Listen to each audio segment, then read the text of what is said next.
Assalamualaikum warahmatullahi wabarakatuh. Kembali lagi di waktunya review buku bersama saya, Desi Nurul Fazar. Oke teman-teman, review buku kali ini saya akan membahas tentang buku karya dari Muhammad Widusempo yang berjudul Andai Aku Hidup Sekali Lagi. Oke teman-teman, ada sebuah pepatah bahwa tak ada perut betis di sisi bagian depan. Perut betis ada di posisi bagian belakang. Begitulah kiranya penyesalan. Seperti sisi lembut yang kita bisa sebut perut, betis di sisi bagian belakang, kita tentu mengalami sebuah penyesalan. Hal itu terjadi setelah sebuah peristiwa yang tak diinginkan terjadi. Ada banyak kisah dan hikmah di dalam Al-Quran dan kitab-kitab lainnya mengenai penyesalan umat terdahulu yang kiranya perlu menjadi bahan introspeksi diri kita. Buku dengan judul Andai Aku Hidup Sekali Lagi ini merupakan sebuah karya yang mengulas tentang penyesalan umat terdahulu. Secara garis besar, karya ini bertujuan agar kita sebagai manusia banyak belajar dari penyesalan orang-orang yang dijadikan contoh di dalam Al-Quran. Sebelum menyesal, kita harus mawas diri dan melakukan introspeksi diri atas segala sesuatu yang akan atau sedang kita lakukan, agar suatu hari nanti tidak menjadi manusia nestapa dan rugi, seperti halnya kisah Fir'aun yang cukup sangat jelas di dalam Al-Quran. Bahkan sebagai bukti sejarah, jasad Fir'aun sampai saat ini bisa kita lihat di Mesir. Ketika maut sudah berada di ambang mata, ia menyatakan keimanannya. Percuma penyesalan dilakukan ketika maut sudah dekat mau menjemput.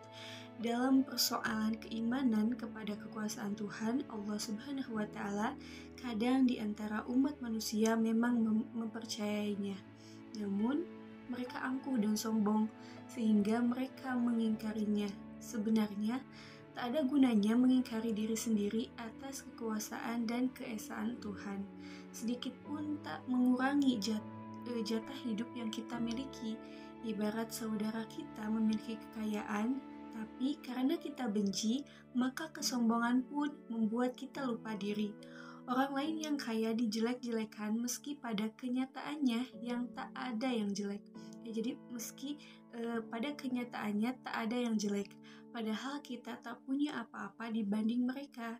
Sebuah penyesalan akan datang jika kita tak melakukan introspeksi diri. Kemudian pada kisah anak Nabi Yakub yang ada pada buku ini, dalam catatan sejarah banyak yang mengisahkan tentang kehidupan Nabi Yakub dengan anak-anaknya.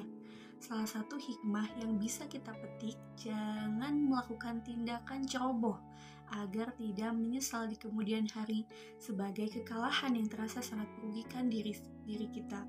Selain itu, segala macam perilaku tercela harus kita hindari agar kita juga tidak menyesal suatu hari nanti atas perbuatan yang pernah kita lakukan sebelumnya. Tak jauh berbeda dengan 11 saudara Yusuf dari seorang ayah Nabi Yakub yang sudah tua renta. Akibat dilanda rasa iri dan sombong, 10 saudara Yusuf melakukan kejahatan terhadap dirinya.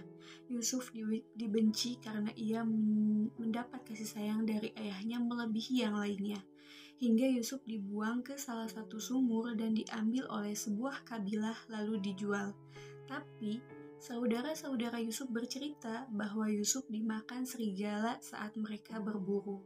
Penyesalan kembali saat 10 saudara Yusuf tak diizinkan membawa Bunyamin, yaitu saudara kandung Yusuf, untuk dibawa mengambil sembako.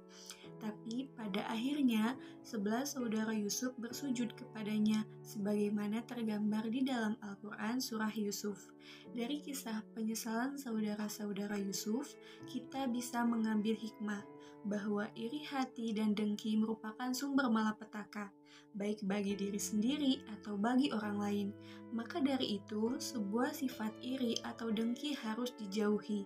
Di antara kita sudah tentu mempercayai bahwa iri atau dengki adalah akhlak tercela dan mendatangkan petaka. namun akibat luapan rasa sombong yang tinggi hingga melupakan serta mengabaikan iri yang bersarang di dalam hati.